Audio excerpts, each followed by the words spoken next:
Hi, everyone. You did it. You made it to a webinar after your long day. You should all feel accomplished. You got through another day. I am sure that your days feel long and exhausting. Having to work if you're working and having to be with young children all day is a lot. And then you're asked not to go to playgrounds or anywhere else with them.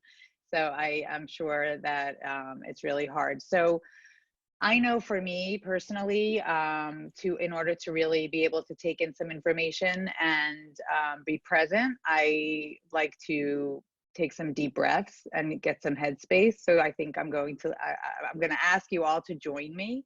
We'll take 5 deep breaths, and sometimes we forget exactly how to breathe. So I'm going to recommend you put your hands on your stomach so that you can feel your inhale as your stomach grows, and then your exhale.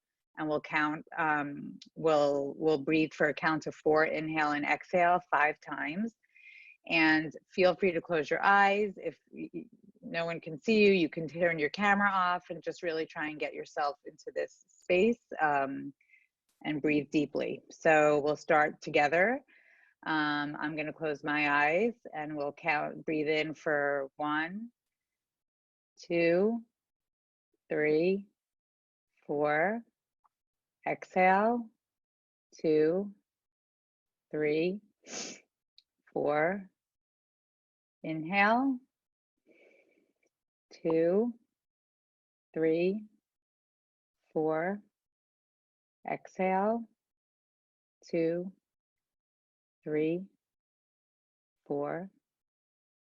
Inhale, 2, 3, 4.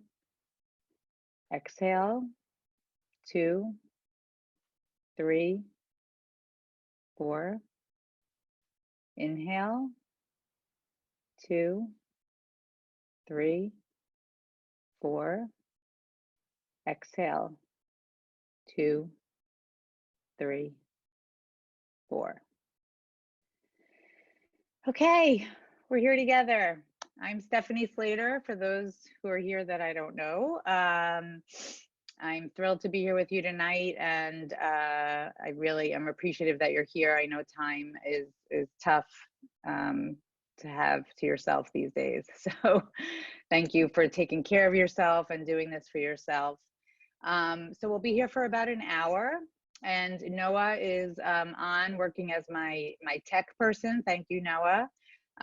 He will be in charge of sort of muting, unmuting. I'm going to ask that while I'm speaking, if you have questions, you put it into the chat. If it's relevant for exactly where we're at in the presentation, Noah will pause me so that I can respond to the questions. Otherwise, I will certainly leave time at the end for questions, so I can respond to them at the end as well. Okay, so for this hour, we're gonna be talking about social emotional development. There is a lot to talk about here, especially at this time.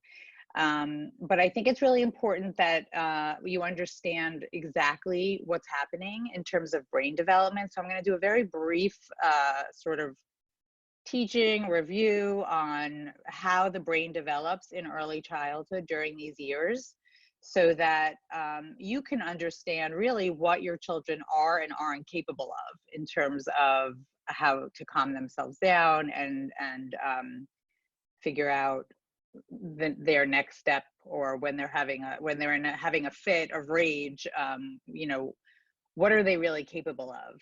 So we're going to go through some brain development, and then we'll talk about some strategies and ways that you can support these brain connections. And hopefully you'll leave tonight feeling a little bit more equipped with some tools in your toolbox.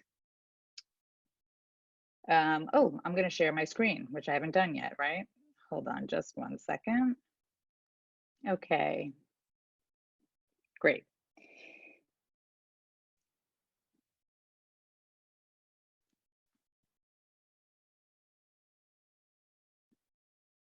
Okay, so what is social emotional development? So these sort of 6 points. I'm just going to read through them briefly. Are really what we're looking at when we look at 0 to 5. What are we expecting of young children? What's developing during this time? So the ability to identify and understand their own feelings, to accurately read and comprehend the emotional state of others, to manage strong emotions and their expression in a constructive manner, to regulate one's own behavior, to develop empathy for others, and to sustain and establish relationships. So for the purpose of tonight, what we're mostly going to focus on is helping and supporting children understand and identify their own feelings, and then regulate them and figure out how to manage those feelings so that they can then function. Okay, so when do these skills emerge? So the foundations of social competence are built in these first 5 years of life, and this is really why, when we talk about preschool, this is what we focus on: social emotional development. We know that children will learn their numbers. We know they're going to learn their letters, but we want to help build this social competence because we know that it's an indicator of future success. So,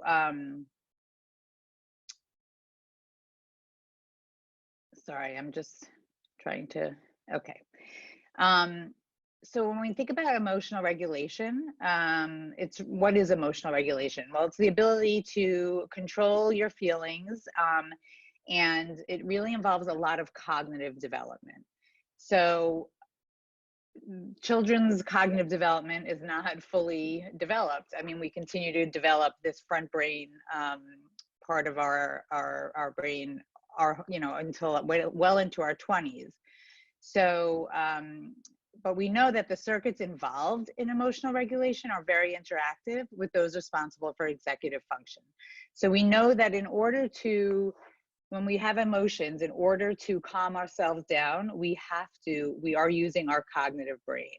And so this is a very challenging task for young children, managing their emotions. And temperament is a really big part of this as well. We have to consider that some children have a higher tolerance and a higher threshold for stress, and others don't. And so your children, and that's part of knowing how they're going to react and how you can help them. So some of the main feelings that we sort of help children understand are the basic happy, sad, mad, scared, and then their emotional repertoire really expands to include feelings like pride, guilt, embarrassment, and these are all important emotions because they impact how we function as a contributing member of society. So we start with some of those basic emotions, and we move on into some of the more complex words for emotions. And as you work with your children, and as we develop some of these tools that I'm going to be sharing with you, you will continuously build on those different emotions as you help them understand what they're feeling. Okay, so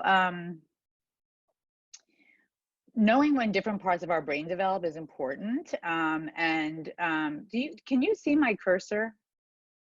Yes. Okay, great.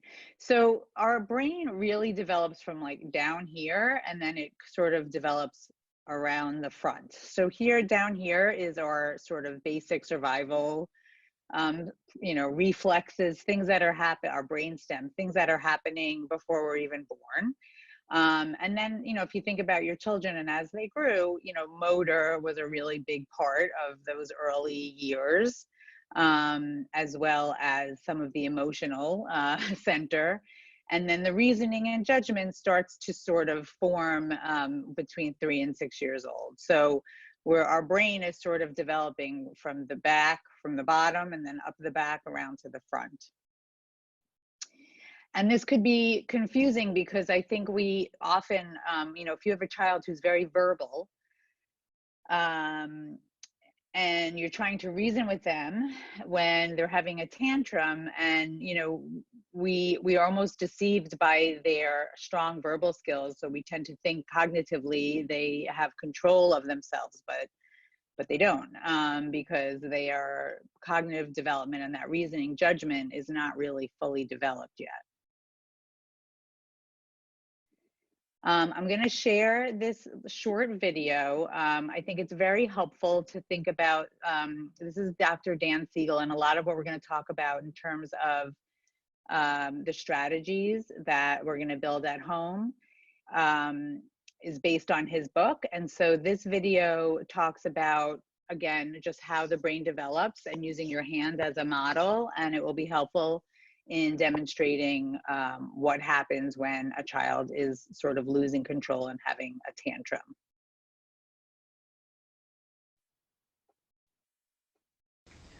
One of the most rewarding experiences for me has been to study brain science and apply it to the experience of parenting. And the hand model of the brain that I use to teach parents is very useful to understand that. So if you take your thumb and put it in the middle of your palm, put your fingers over the top, this is a very useful model of the brain. And when we can actually see in front of us what's going on in the brain, then we can change what the brain does. So let me walk you through very basically what happens in this brain and the structures in it. And it goes like this. The spinal cord comes up representing the wrist, and then you have coming up into the skull the brain stem and the limbic area, which work together to help regulate arousal and your emotions and the way you have a fight, flight, freeze response. These are below the cortex, the limbic and brainstem areas, and the cortex is this higher part of the brain that allows us to perceive the outside world, to think and reason. And this frontmost part of the brain, right behind your forehead, so the person's oriented like this, is actually the part that regulates the subcortical, limbic, and brainstem areas. This regulation is very important because sometimes we can have all sorts of things happen in our life. We're tired, we're exhausted, someone pushes a particular emotional button, and we can flip our lids. So rather than being tuned in and connected and balanced and flexible, we can lose all of that flexibility, even lose moral reasoning, and act in ways that are terrifying to others, including our children. Now, you can actually bring yourself back online and come back to the high road and make a repair with your child, and that's important to explain to them. And you can also use this hand model of the brain to explain to children, even as young as 5 and 6, how to understand when their emotions are rising up from the brainstem and limbic areas here, and how it's overriding the prefrontal area and making it so they may be about to flip their lids. So I've had kids come tell me that they're about to go flip their lids and they need a break. They need a timeout. And by even just naming that, they can tame it. And that's the power of using the hand model for ourselves and our children to help us all make sense of what goes on in the emotional communication that we have in the course of day-to-day life.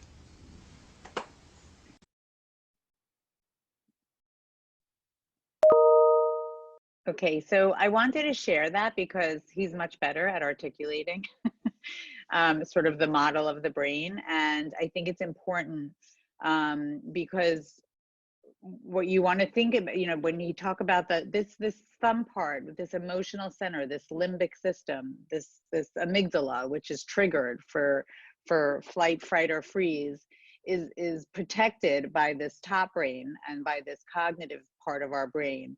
And when our children lose it and they flip their lid, this is exposed and they can't access any of this. So what we're going to talk about tonight is really how do we build that staircase to connect the two for them. And so I like that visual. I always use visuals with young children, and I like to use them for myself. So hopefully that will help you as you start to think about the brain development and how it's impacted when our children are having an emotional moment. So the other thing I just want to mention, which I think is also important, is the different things that this master controller, this top part of our brain, does for us. So just to name a few that are important, it regulates our body.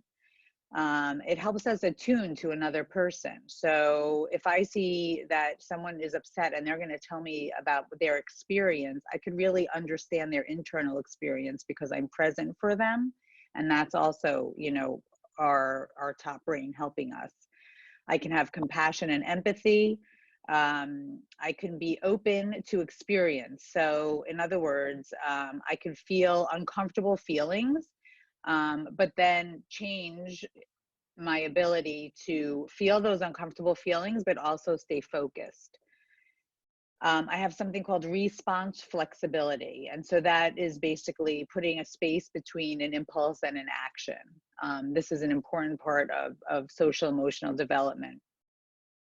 I don't know if you ever heard or have seen, years ago, there was a marshmallow experiment where they sat down young children between the ages of 3 and 5, or maybe 3 and 6, and they gave them a marshmallow, and they said to the children, I'm going to be right back, but if you don't touch the marshmallow and you don't eat it, when I come back, I'll give you a second one.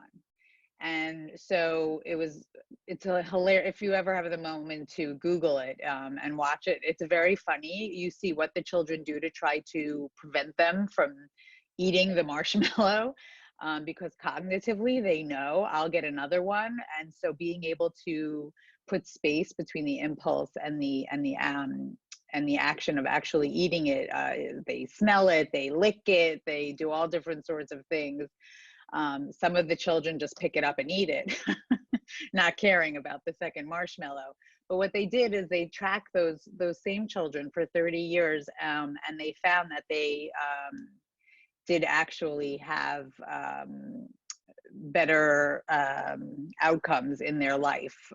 So having this space between impulse and action was indicative of future success.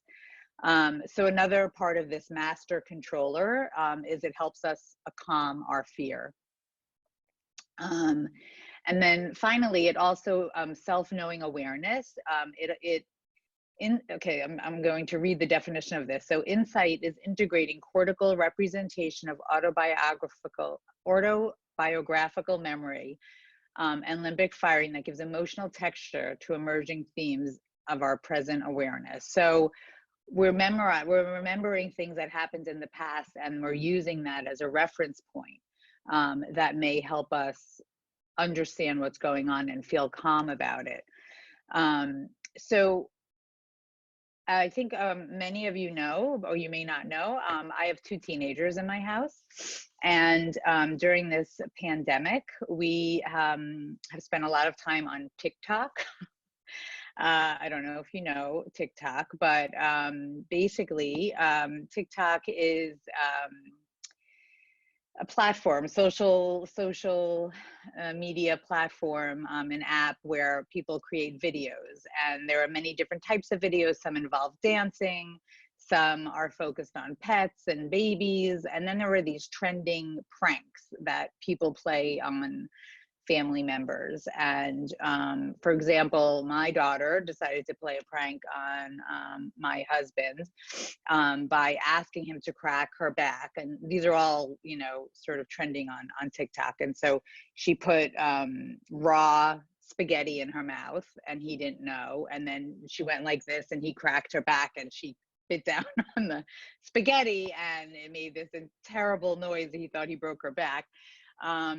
So this is how I'm spending my time in quarantine. But one of the things that is trending on TikTok is this prank that parents are playing on their 3 to 5-year-olds. So some of you may already know about this.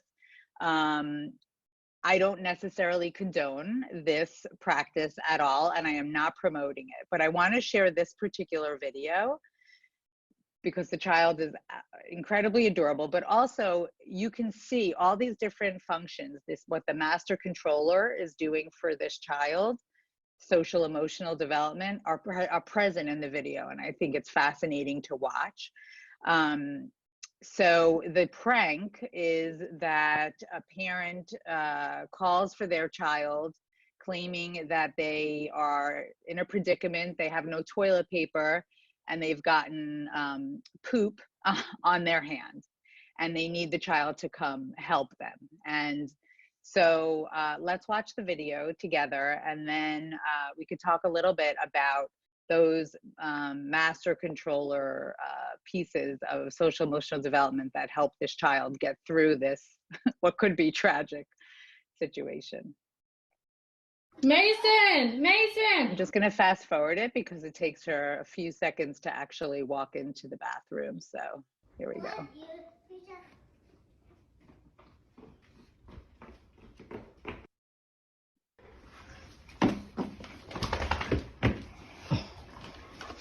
What is this? Oh no. What is it? Oh, I have poop. Is this poop? Is it? Is it really poop? Is it really poop? Is it really I'm so sorry. Is it poop? I don't like myself. I'm so sorry. I got poop. You do, just like the other girl.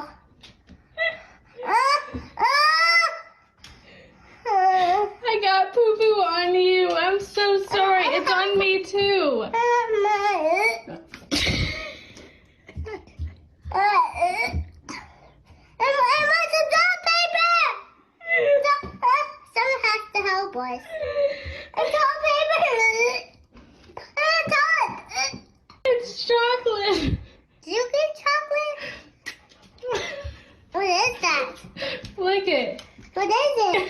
What is it? What is it? What is it? What is it? What is it? What is it? What is it? I can't breathe it, Mason. What is it? It's chocolate, baby. It's chocolate. what? It's chocolate. It's okay. What? I just played a trick on you. I just played a trick on you. It's okay. Is it poop?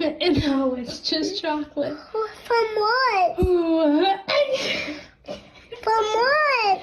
Mommy was just playing a trick like that girl in the video.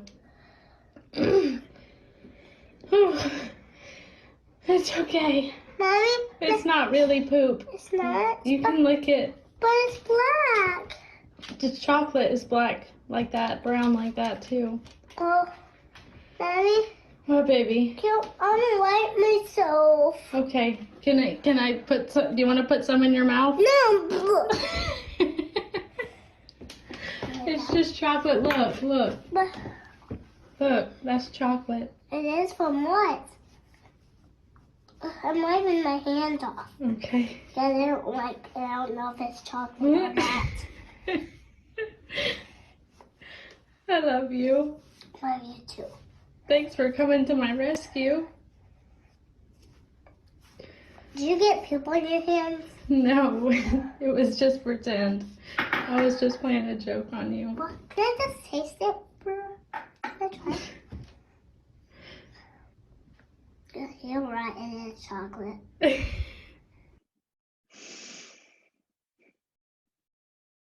Mason! Oops, Mason! sorry. I'll stop that. Okay.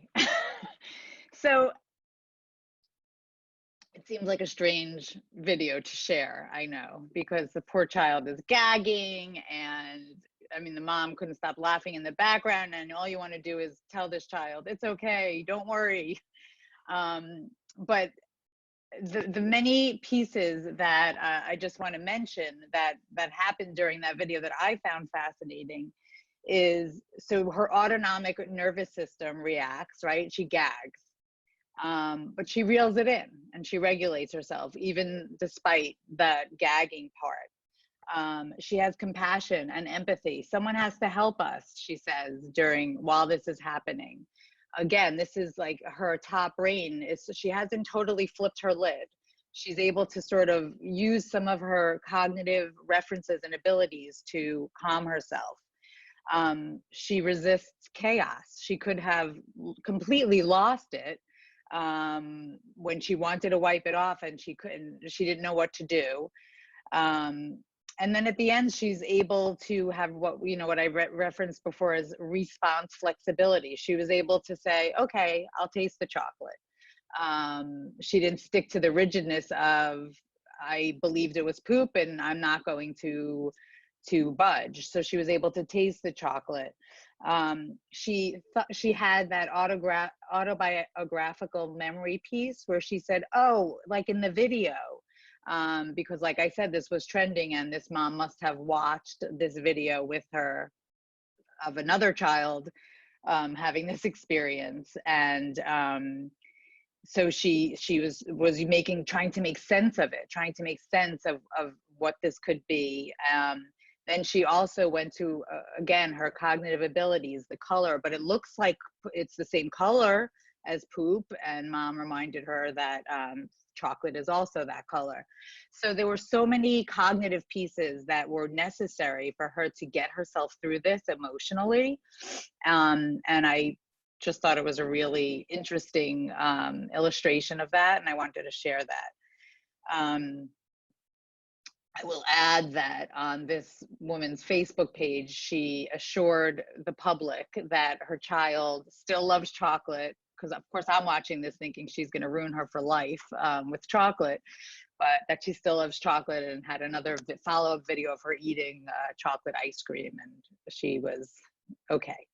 So, okay, as I mentioned before, Dan Siegel, that's who was giving us the hand model of the brain.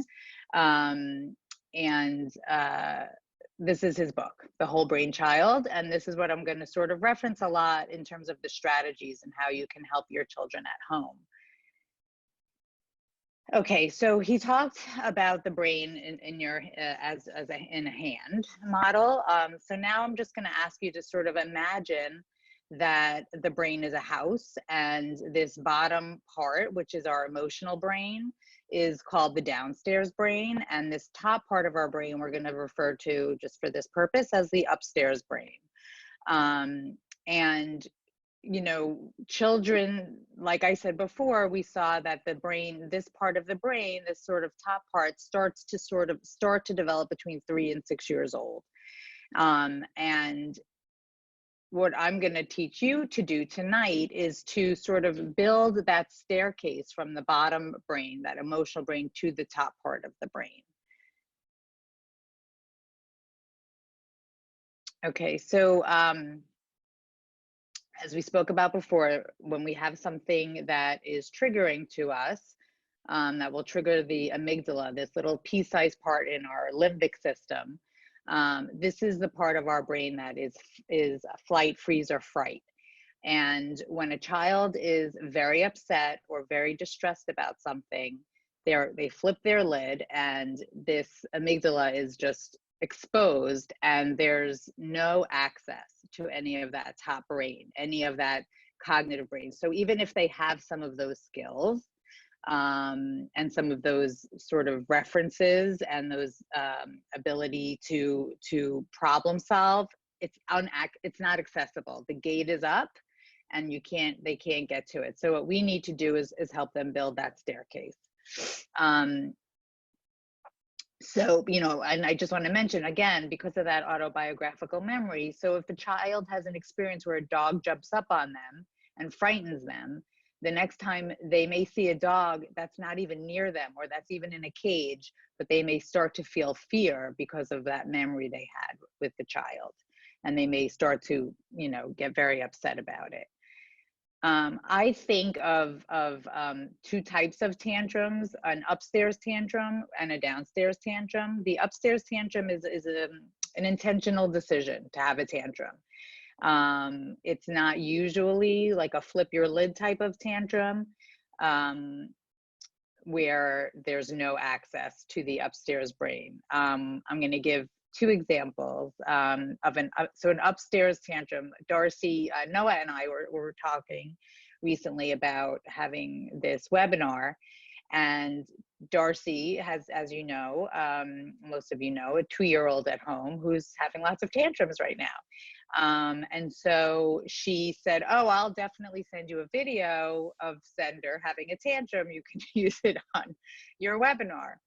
So she sent me a tantrum, and I laughed and texted her back and said, that is not a tantrum. He was having what I think of as an upstairs tantrum, which was Sender laying down, wanting to go on the trampoline and just saying, trampoline, trampoline, sort of whining, but hardly a flip your lid type of tantrum.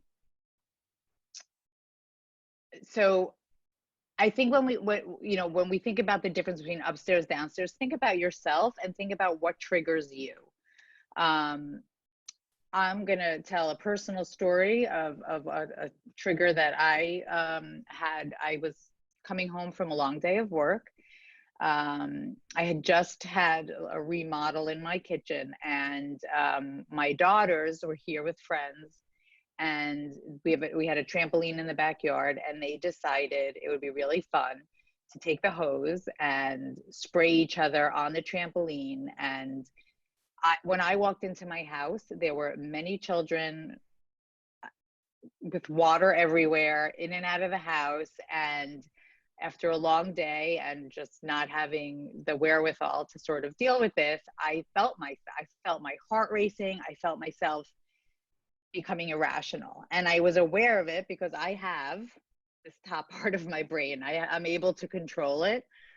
But I knew that I would not be any good in being with the children and sort of helping them. And I went upstairs and I literally locked myself in my room, and I put on a meditation for 10 minutes. I dozed. I woke up. I felt so much better. I came down. I was able to really be with the children and laugh and let them have their fun, because they were just having good old-fashioned fun. But for whatever reason, that triggered me at that moment. Children don't have the ability, like I did, to know what they need to do. So we wanted to teach them how to take care of themselves.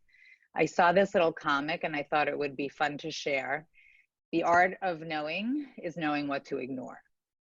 So the little tantrum that I talked about that Sender had, the sort of upstairs tantrum, those are the kind of tantrums you can ignore. Those sort of deliberate, not flipping your lid type of tantrum.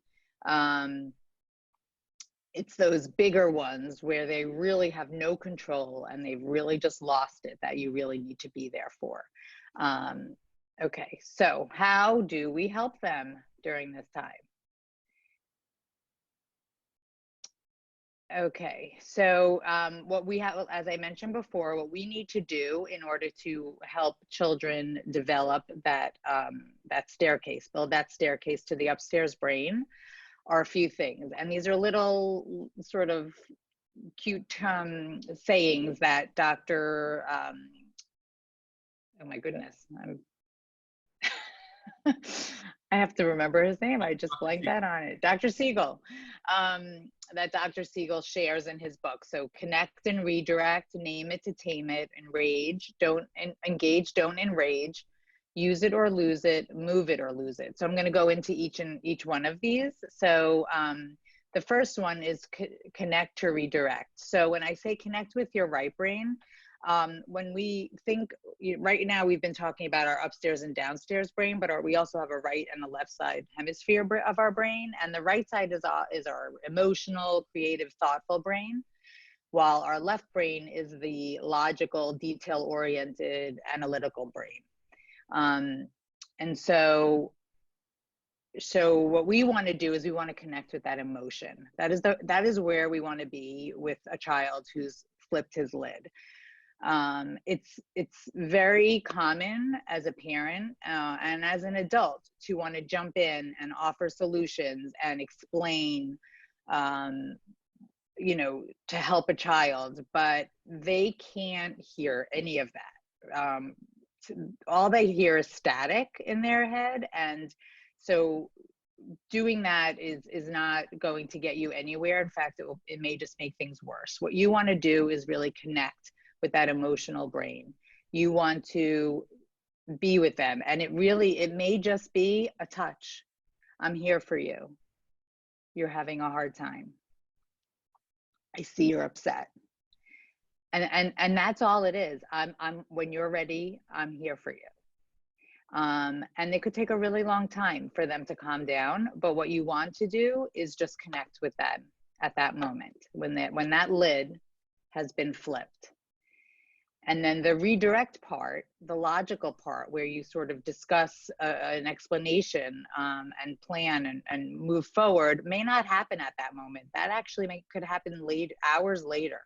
Wow, it was really hard for you before. Let's talk about how I can help you when you feel that way again. So the main piece here is really just connecting with that emotional brain, attuning to them, letting them know you're there in that moment. I'm going to give another example. When a few years ago, I was sitting in my office and I heard a child screaming, very upset. It's not unusual. That happens at the Gan. But it was clear that this child had flipped his lid. And so I peeked out, and it turns out it was a child who wanted to wash the dishes with his teacher. It had been his job the previous week to wash dishes, and he loved it. There are some jobs that some children just really connect to. Line leader is a big one.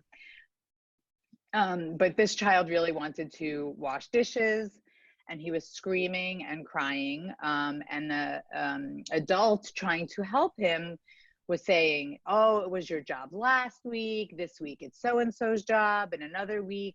And so she was, doing what we do as adults, trying to explain, trying to teach.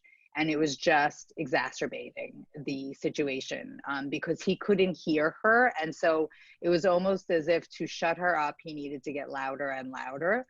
And so ultimately, this adult said, "You're really frustrated." And just when she started to do that is when he really started to calm down.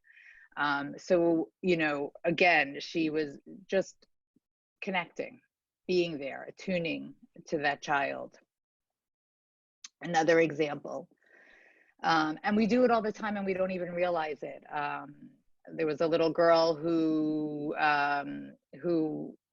was told on the way to school that after school, when mom picked her up, they were gonna go for ice cream. Well, something happened in that mom's day, and when she got there, she couldn't bring her for ice cream. They needed to do something else. Well, this child had a fit. Same thing, it was clear that it was not, she flipped her lid, and mom did what we all do, trying to explain why they can't go. They're going to go another day. Let's pick another day. But she could not be reasoned with. She just needed to know. She just needed to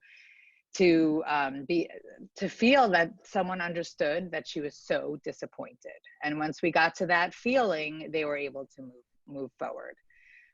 So number one, when that lid is flipped, just connecting. Okay. So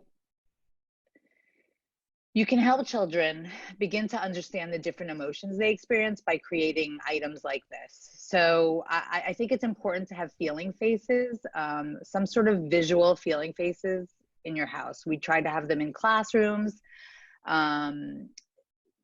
because, again, when you're just talking to children, it's auditory clutter. They can't always hear when they're upset.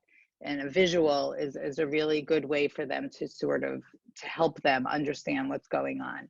And so what I would recommend is that I think I found these images on Google Image, different faces. It's even fun if you take pictures of your child and you practice different emotions. Make a face when you're angry. Take a picture. Make a face when you're happy. Make a face when you're sad, frustrated. And then you could print them and cut them out. And then you have your own child's face on a popsicle stick with all the different emotions that you're sort of talking about. Stephanie, there's a question. Would you one of the questions came across the chat. Would you recommend parents use these for their own emotions as well to model this for children? Or are you mostly just talking about the child's emotions here? Both. I'm talking about the child's emotions, but modeling is always a great way for children to learn. They're watching you all the time. And, you know, you may even, sometimes we don't even know, and they don't even know what they're feeling. And you may say, oh, I'm just feeling so uncomfortable. I need to figure out what I'm feeling right now. Let me go look at those emotion sticks or whatever you want to call, you know, whatever you call them. And then, yeah, so I would say for both of you, for anyone in the house, and then really talking about those emotions. So after you make these different visuals, tangible visual emotion faces, you may want to talk about them. Oh, look, let's play a game. I'm going to pick one and then talk about a time I felt that way. So I may pick the angry one. Oh, I remember I was so angry when someone cut me in line at the store, or, you know, and so you're just really exploring feelings, talking about them, connecting what those feelings are when you're you know, what you're feeling inside when you feel one of these emotions. So then you have the ability to name it. So sometimes we guess, you know, we have to guess what children are feeling. But if we explore these emotions with them, we can say, I'm not even sure what you're feeling. Can you show me? And then you're empowering them to really show you what they're feeling and talk to you about it. I think about some of those early days when school, you know, you remember those days when we used to be in a school? Well, in those beginning weeks, there are many children crying, as I'm sure you have all experienced. And they're very different cries. There are definitely children who are crying because they are sad and they don't want to be there. And they just don't want to be away from their parent or their loved one or their caregiver. And then there are some children that are crying because they are angry. How could dare you do this to me? Leave me in this place alone. You know, and they're different feelings, but they're all crying. So to someone, it may all look the same, but children, you know, it's not all the same. So I do encourage some of these, some way to have a visual to express the different emotions that we experience. When I say we, I mean us, the children. For older children, they may prefer something a little more elaborate. These are a little, I have a program that I use to create things like this. This is an emotion wheel. And the nice thing about an emotion wheel is, you know, you have to physically turn the arrow to the feeling you may be feeling. I can very easily put a PDF of this on our website so that if you wanted to print it at home and create it, you would need like one of those little brats, they're called, I think, that poke through to put the spinner, the pointer on. Or you can get creative and just, you know, have a little sticker that you put on the feeling. That child can put a sticker on the feeling that they are experiencing at that moment. Also, if you would like something like this, if I'll put it on the website, but I know the website has a lot of stuff on it, and if it's hard to sort through, feel free to email me and I can send you a little PDF of this emotion wheel. Okay, engage, don't enrage. So again, going back to when that lid is flipped and the gate is up, reasoning, trying to distract or offer help is futile. You're not going to be able to do it. And again, just once you're able to connect with that feeling, then you can move forward. With the little girl who wanted ice cream, you know, ultimately we said, oh, you really had your heart set on ice cream today, and I could see you're angry because the plan got changed. And once she like could see that I was really attuned to that, she was able to sort of move forward. Okay, so exercise your brain. This is Dr. Siegel's use it or lose it. So we really want to help children become problem solvers. We want to build those cognitive connections that they're making in their head. There are many ways you can do this. Of course, you're not doing this in the moment of a fit. You're doing this at other times. You're exercising the brain.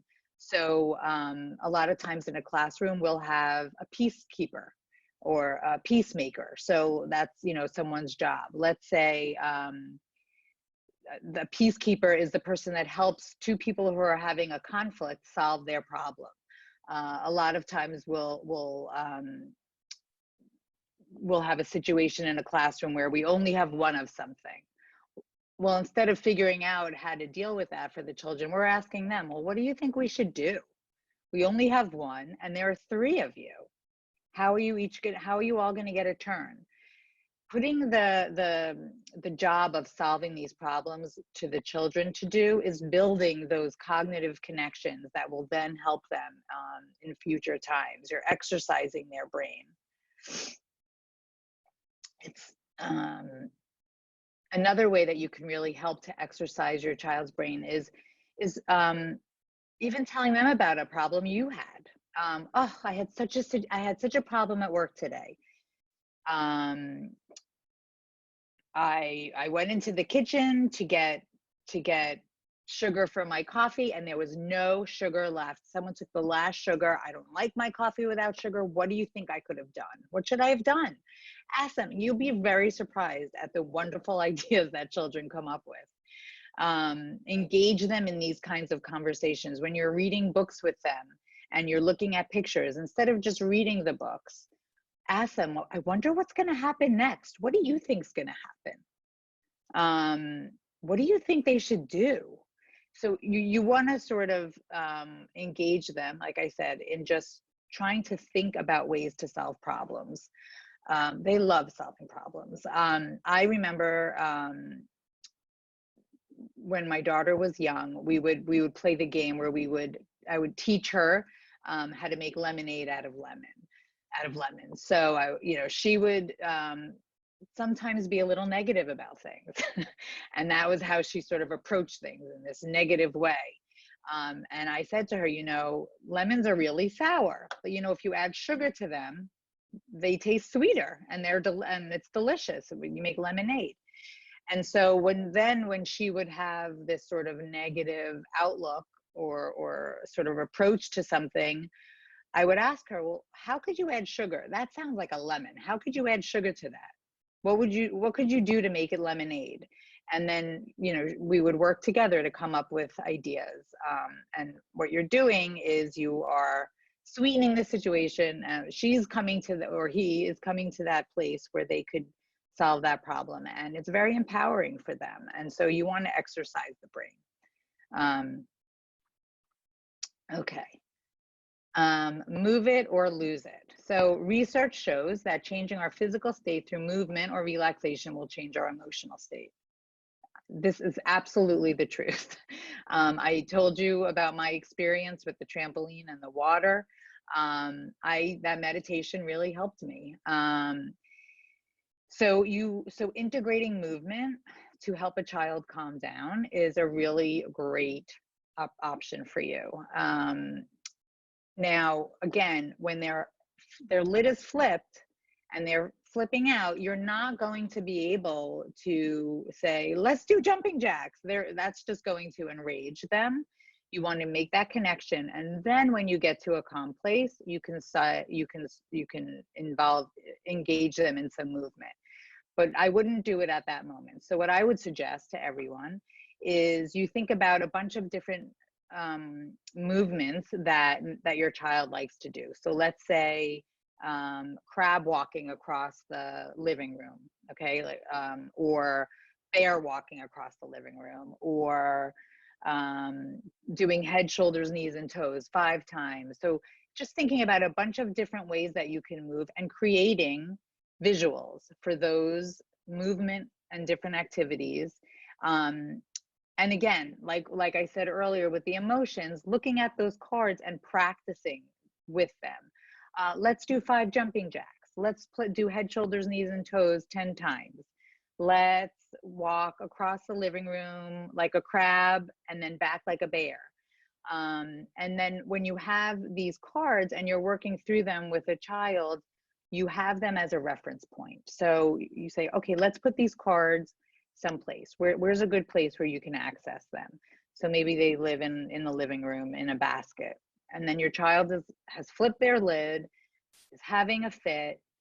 You are helping them identify that feeling. Wow, you're really frustrated. You expected this to happen. It didn't happen. I'm here for you. Tell me if you want a hug. So you're just there in that moment. And then once you see your child calm down, you're able to say, great, why don't we pick one of those cards that can help your body feel even calmer? And then you can move to the next step. So you're doing many things for them. You're helping them understand their emotion, and then you're giving them strategies to help themselves feel better. And so it's good just to, like I said, you always want to do these things ahead of time so that they're available for when you need to use them. Stephanie, if I could interrupt you for a second, a question came through around what you're saying about the emotional connection with your child as a prelude to the intellectual or rational connection. The question came through about what if your child is throwing a physical tantrum, the downstairs tantrum, but their body is lashing out and it's not really comfortable or safe for you to get close to them and make an emotional connection or cuddle with them. They're not at that physical state yet.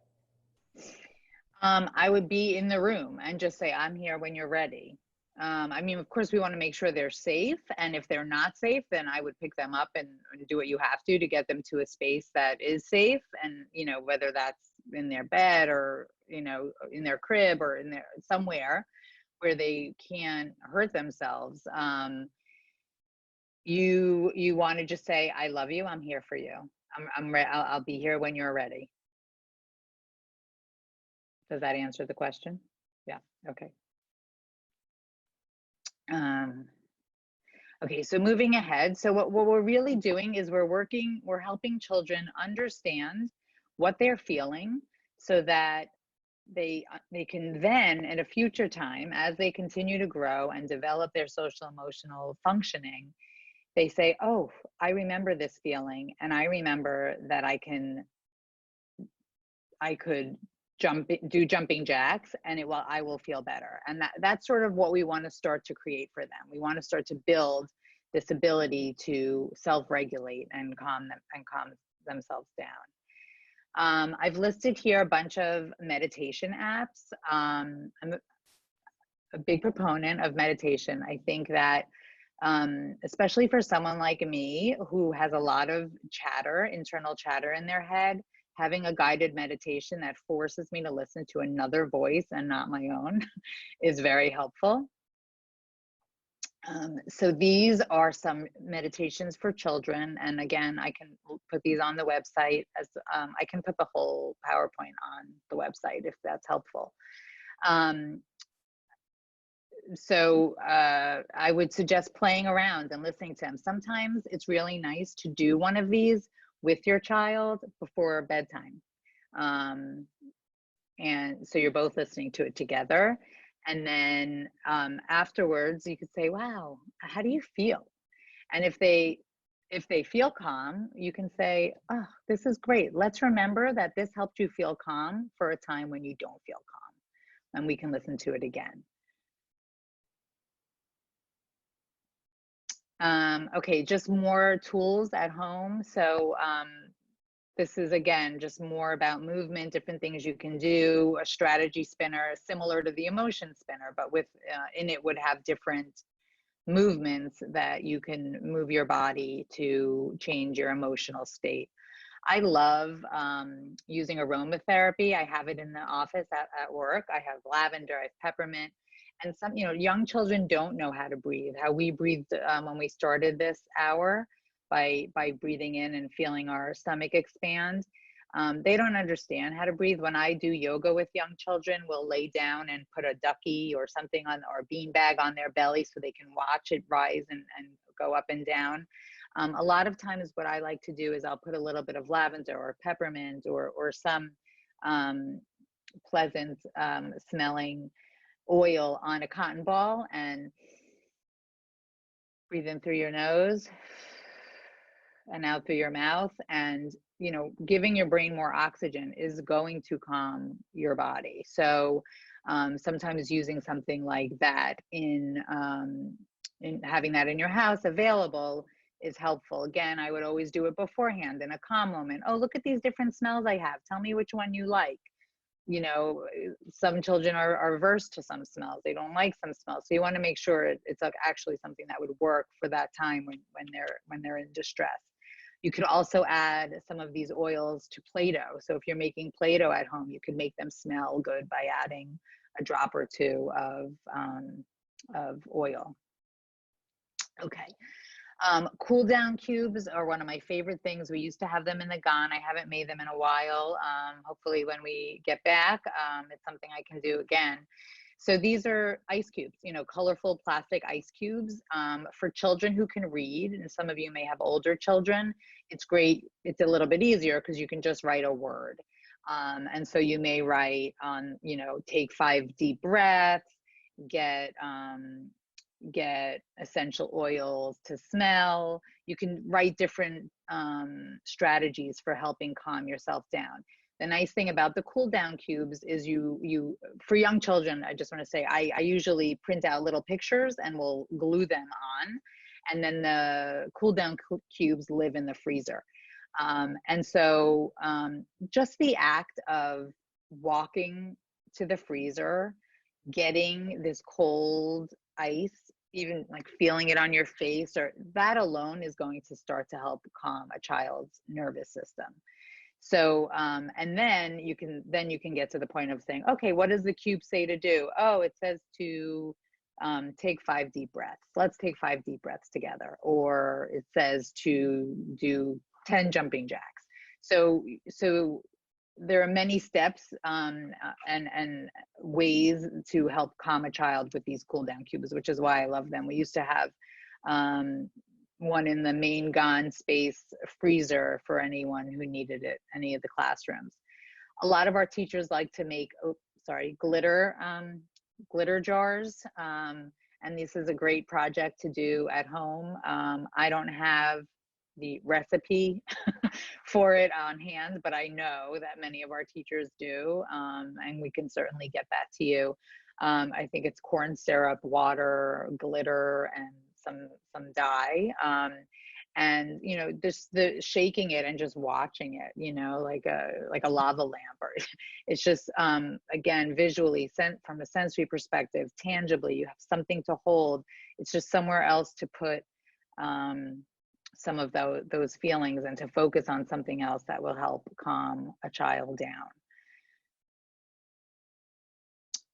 So this is just a nice little illustration of how all these different things that we're sort of working to build ultimately helps our emotional intelligence.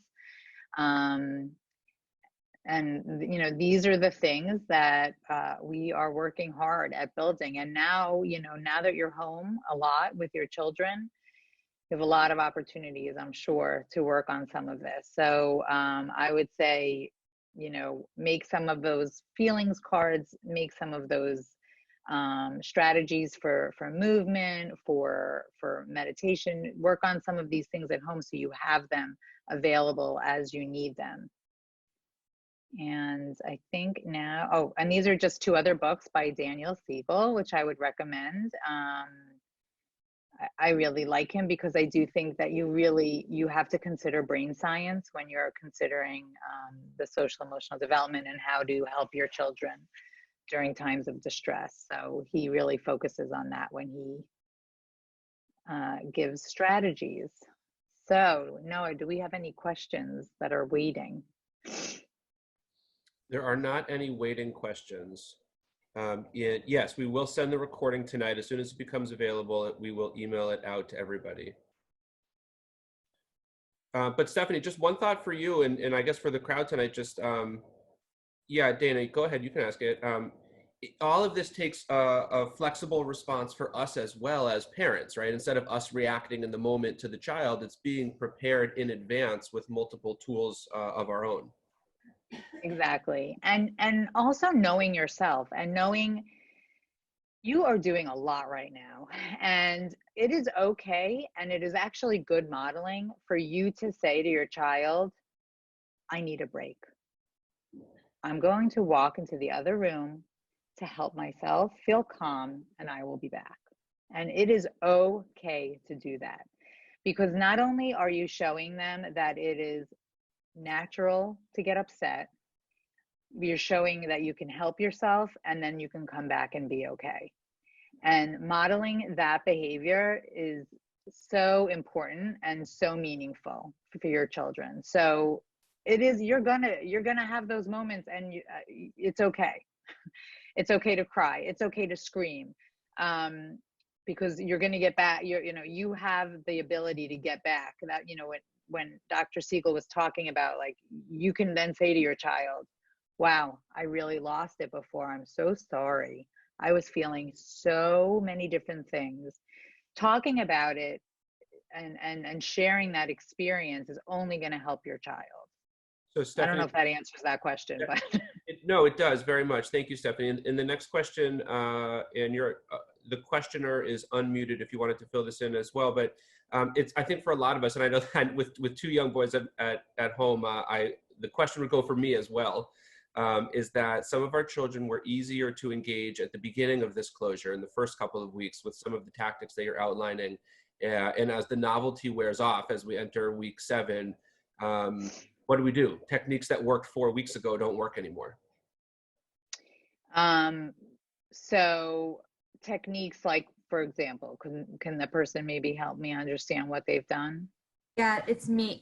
It's less it's more that at the beginning he was excited about trying baking, trying different activities, doing puzzles, and now he's just frustrated by like he's just, quicker to get more, he gets more frustrated more quickly and is less open to new things. Puzzles, let's try baking cookies, let's go outside for a walk. Like, walks are boring now and we can't go to the playground. So do you have any recommendations for how to get them to be more open to doing different activities at home? So, I mean, these are, how many times have you heard this saying? These are unprecedented times. You really are limited because you don't have a lot of opportunities to go places. I think that if there's a way to put the control in his, to give him the control, you know what? I ran out of ideas. What do you think we should do while we go on our walk? Sort of, instead of us always trying to dictate, and we're going to do this and we're going to do that, and I'm sure you're working so hard. You're being the best cheerleaders you can be, to keep things upbeat, and that's great. But it's also okay to say, I'm out of ideas. Today is going to be Connor's day of planning. What are we going to do? You tell us the whole day, right? That's who's talking. Well, just Dana? like Yeah. say that he wants to watch TV. That's the issue. It's like he can't watch TV all day long. Right. So, I would always just fall back on the first, we're going to do whatever you plan, and then we're going to have time for TV. Can I jump in here for a moment? Sure, please. And I want to connect it with Lana's question, which is also, is there any advice for how to encourage a child to play on their own because the parents need to work? One of the tips that I've seen in different forums like this so far over the pandemic has been to start the day with 20 minutes of floor time with your child, if you can. I know some of us can't do that, even 20 minutes. But sometimes, to go back to Dana's question, just sitting with the child and following their lead, almost mimicking their behavior. If they're leafing through a magazine, leaf through a magazine. If they're stacking blocks and knocking it down, do the same, stack of them and knock down. And that's sometimes a nonverbal way to follow through on Stephanie's strategy as well, right? For some of our children, they will be able to, when put to them, be able to respond, it's Connor's day, how do you build it? For others, it will just take them noticing that you're mimicking their behavior, and that will show them that it's their choice. They don't have to do any of the activities that you've put out. Any idle movement that they do count. Those are good activities. And for Lana's question about encouraging a child to play on their own, it's often that input at the beginning of the day and following their play themes that will allow them, that will let them allow you to leave later and do some work. If you can give them the floor time at the beginning of the day or right after wake up, sometimes it will allow them to let you leave later. I also, even just when you're coming up with some of these ideas, just trying to make it exciting. But I know you're probably doing all of this, but even, I'm going to write down 5 ideas and put them in a hat, and let's see what you pick. And then he's the one picking it, so there's some ownership over it. No, I don't. I have so many things on my screen that I don't have any of the chat. So have I answered, and are all the questions answered? You Does anyone have. have You just anything had else? one hand raised, and I'm trying to figure out how to unmute her. Um, yeah, there you go. Go ahead, Melissa. Hi. Hi. So I was just wondering, so my son Noah, he's doing pretty well, all things considered. I mean, doing better than we are. But I've noticed that when he does seem to bring things up, it's very spontaneous. So it doesn't seem like we're talking about something and then he'll react to it. Like the other day, he was really happy. We were playing soccer, and then all of a sudden he just turned to me and said that he missed his grandma and he wants to go to his grandfather's house. Or one day, kind of in the middle of reading a book, he's turned to me and said that he's terrified that he's not going to go back to school. And then the other day he mentioned that, he just all of a sudden burst out in tears that we couldn't go to the playground. And it wasn't even something that we were talking about. And I was just wondering kind of what these are all normal, healthy thoughts, and he's expressing them properly, but I see that they're obviously weighing on him, even though he's, at various times, that it's just so random. It's kind of out of context, that obviously he's thinking about it much more than we realize. And I was wondering what you think we can do to help with something like that. Yeah, so I would sort of, when like you brought up the example of missing his grandparents, so I would connect with that. Yeah, I really miss them too. What do you think we can do to feel to see them, or to do for them, or to think about them? What can we do? Is there anything? Would you like to draw a picture of you with them? Should we go look at a photo album of pictures with them? But I would also like try to engage him in coming up with some of those ideas. So you may offer one or two. You're right, these things are on their mind, and it's very typical with young children for it to just come out at different random times. And just being able to take a pause in whatever you're doing and say, I hear you. I miss them too. Do you want to call them? What can we do to connect with them right now? And with the playground, I miss the playground too, and really connecting with that. I mean, it's just so terrible that these children can't go to playgrounds. Maybe we can build our own playground. Maybe we can create something in our backyard. We could do an obstacle course, or you could sort of try to go with his idea of what it is he's missing. But the fact of the matter is, we can't fix it right now. We can't get to that playground. And then when you are able to move on, or you are able to do something together that he's come up with, or you've come up with, but he's open to it and you're working on it, you want to point that out. Wow, you really took care of those feelings. You were feeling sad and frustrated. You missed that. And then I would just reflect on what you did. We built this, obstacle course. We had a good time. We really took care of you. You took care of yourself. So you just want to sort of reflect on that and give words to what happened. Stephanie, can I piggyback on your response there? Oh, I'm sorry, Melissa, if you wanted to go ahead. Oh, I was just wondering, just because I don't want to bring it up more than is appropriate, and we certainly talk about things, and he does connect a lot with his grandparents, fortunately, on FaceTime. But it's just confusing to me that it comes out at such spontaneous times. And should we be doing more to address it, less to address it? Just knowing that it's obviously weighing on his brain, even when he seems like nothing's bothering him. I would only respond to his when he brings it up. I wouldn't worry that it's coming out at weird times. Like I said, that's a very typical for young children. Something may have triggered a memory. You may not have any idea what it was, but maybe he saw something on your walk, or was thinking about something. We don't know. We don't necessarily know the thought processes that go on in the child's head. But I would the important thing is to be present in that moment with him when he brings it up. Thank you.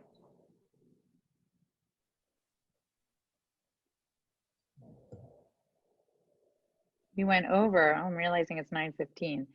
Any other questions, thoughts? I just want to remind everyone that everyone's situations are, very individual to what's happening in your own home and your own family dynamics. And I am available on Mondays and Thursdays with office hours. And then we could, as I mentioned in my email yesterday, have smaller groups where you're all, sometimes the best advice I've gotten are from other parents and other people in the same situation. So we could meet as small groups with topics of your choice. So be in touch with me. Let me know what you need during this time. We're here for you.